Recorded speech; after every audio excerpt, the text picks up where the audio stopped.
Então temos 23 anos de paz, não é? Nestes 23 anos de Exato. paz, penso que poderíamos ter feito muito mais do que estamos a fazer agora. O problema das escolas continua o mesmo, não é?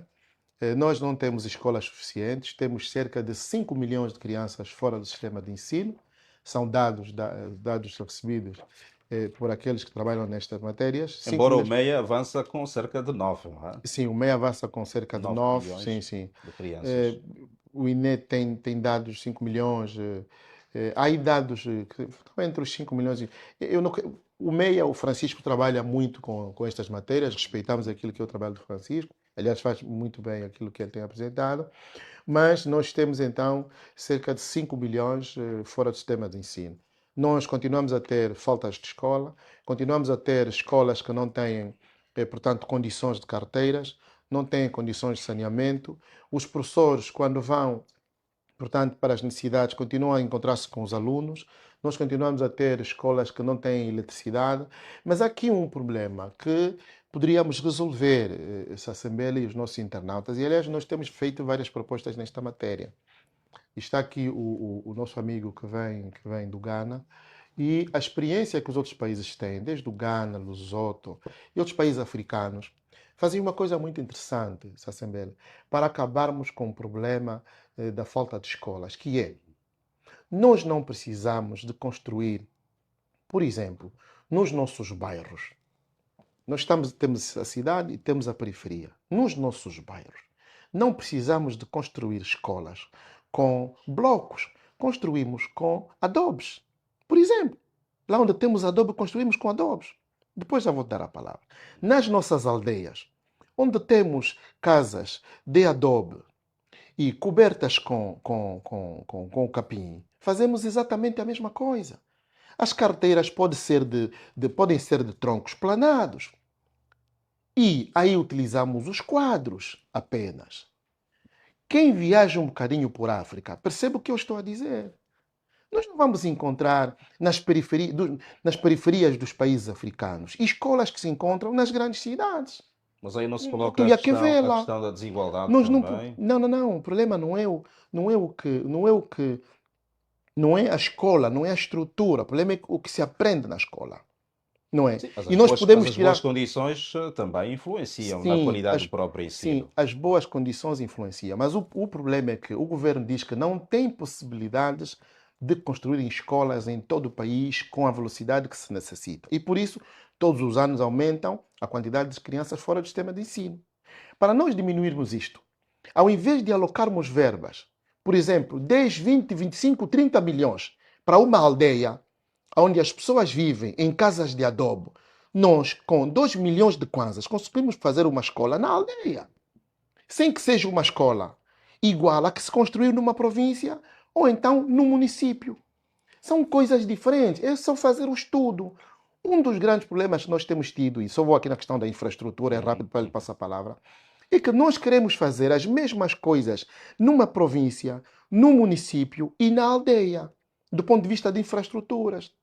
E depois, quando vamos fazer 10 salas na aldeia, onde temos muito mais crianças, deixamos crianças fora do sistema de ensino. Estou a falar de infraestruturas. Poderíamos pensar.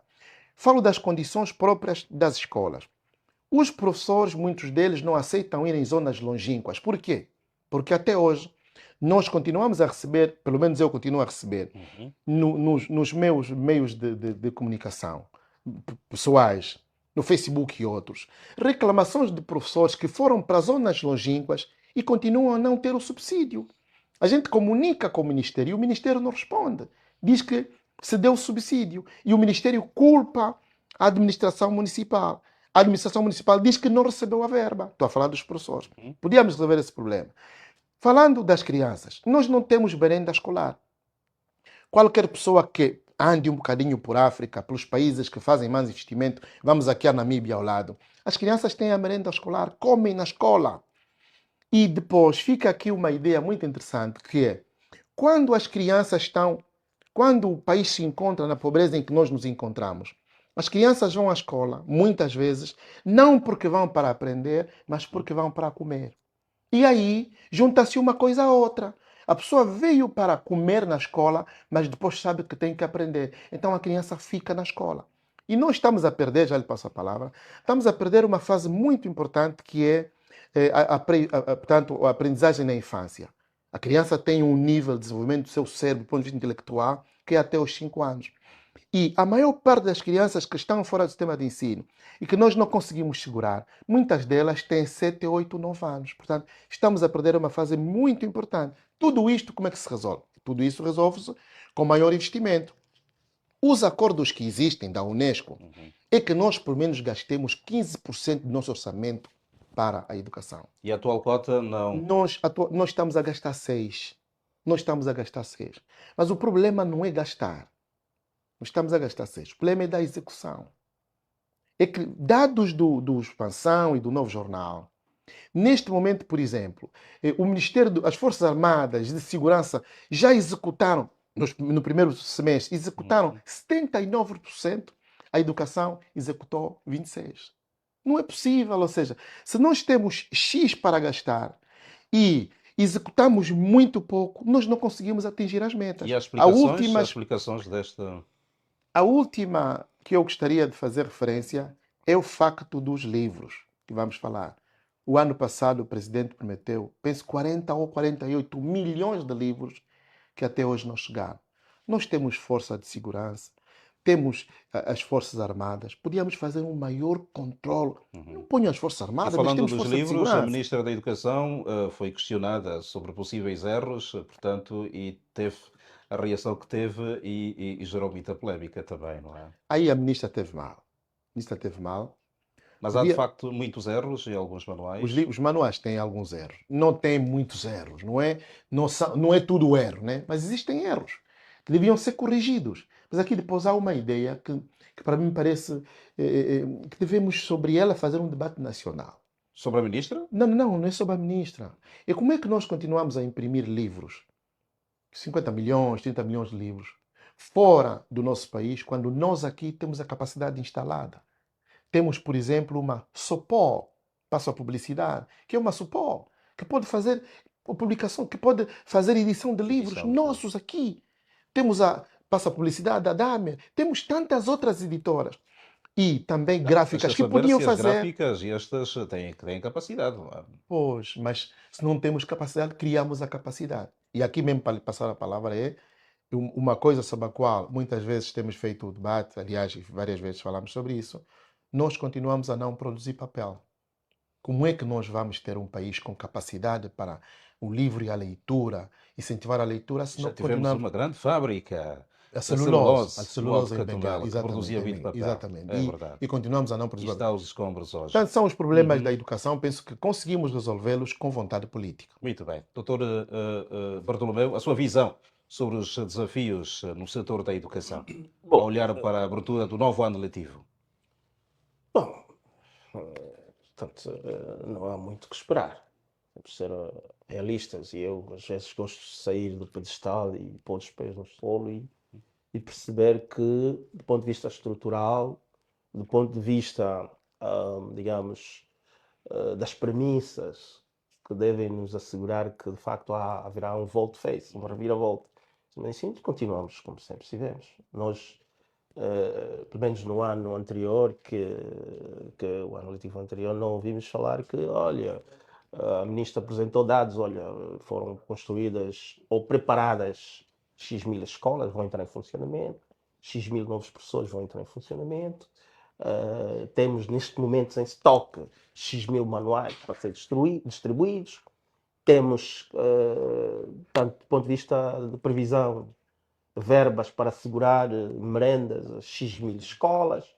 Portanto, sem isso, e dado que já está o passo inicial, que é o arranque do ano letivo, o que esperar? A mesmice. Senão até um cenário mais desolador, porque os dados que tenho indicam precisamente para aí. Ou seja, de 2019 a 2024 foram construídas perto de 3.247 novas salas de aulas, foram formados 60 mil professores e, portanto, foram criados também alguns programas Olha, quero só dar-lhe E aqui a dar-lhe ressaltar, o alguns Ministério da exemplos. Educação é de facto dos ministérios que nos últimos tempos recebe mais funcionários, não é? Só dar um exemplo, Sr. Hum, Samuel. Há algum tempo atrás, nós vimos um decreto executivo da Excelência Ministra da Educação que atribui um subsídio de 8.000 kwanzas a cidadãos que vivem, por exemplo, na periferia, não sei o quê. Como anda isso? Quantos beneficiaram até agora por formas? Criou-se um cartão de estudante de acesso, criou-se um programa Gira Mais ou Gira Mais, que dá um passo. Estudantes não existe, já não funciona. Portanto, a dificuldade do estudante continuar a se questão da locomover de um locomoção. lado para o outro, Hum. no casco urbano, continua igual, porque são políticas que são Sem criadas. falar daquelas crianças que residem sobretudo no interior do país, que caminham, portanto, fazem um longo percurso para encontrarem a escola, não é? Prontos. Nós temos, fundamentalmente na periferia, grande parte daquilo que chamamos escola em condições paupérrimas, péssimas. Algumas até que foram edificadas há alguns anos atrás, não foram conservadas, porque as direções de escola Uhum. não têm Mas o verbas problema está onde? para assegurar. Está no orçamento atribuído ao A Ministério, ao setor da política é educação. estrutural, Hum. tem tudo a ver com uma política de gestão das infraestruturas escolares. Porque o governo até pode construir uma escola, mas como é que vamos garantir que essa escola subsista? Que esta escola cresça? Não é? Eu até vejo um aproveitamento inadequado em muitas situações do espaço, digamos, da superfície em que se fazem as escolas. Ocupa-se um terreno de não sei quantos metros quadrados para erguer 2, 3 salinhas de aulas e dizer que temos aí uma escola. Surgiu o PIM como resposta à necessidade de oferecer escolas, hospitais, etc. Onde está o PIM? Quais são os resultados que temos do PIM de 2020 para cá que foi sendo implementado? Hoje, E isto grande foi parte assumido, dos recursos, portanto, do PIB foram justamente para a construção de escolas, isto não foi é? assumido Em algumas publicamente há localidades. dias por um ente do governo que tudo que é infraestrutura a ser erguido no âmbito do PIM está paralisado. Portanto, fundamentalmente as escolas. Há até escolas que já foram, pelo menos as infraestruturas físicas foram erguidas, mas não há condições de apetrechamento. Em muitas situações, e nós fizemos um estudo sobre isso, não é? A Pro Bono, a UIEL, a Mãos Livres e outros, elaboraram um estudo sobre alguns projetos do PIB e tivemos amostras. A Pro Bono, por exemplo, fez um estudo sobre uma escola erguida na zona do Clube 44 que está finalizada desde o período de 2020, mas não arranca, não tem, e sem termos de olhar para aquilo que é a demanda demográfica, porque também não fazemos atenção a isso. Todos os anos mais meninos chegam à idade escolar, todos os anos mais crianças, ou seja, se já tínhamos 5 milhões no ano passado que não conseguiram entrar, que estão à espera, quer dizer que no ano seguinte não serão só 5 milhões, esse número pode duplicar eventualmente, porque mais crianças atingiram a faixa etária da idade escolar. E não há resposta. Portanto, você vai acomodar 3 milhões, vai ter outros 9, 8 milhões fora do sistema de ensino. Então, este é o problema que temos, não é?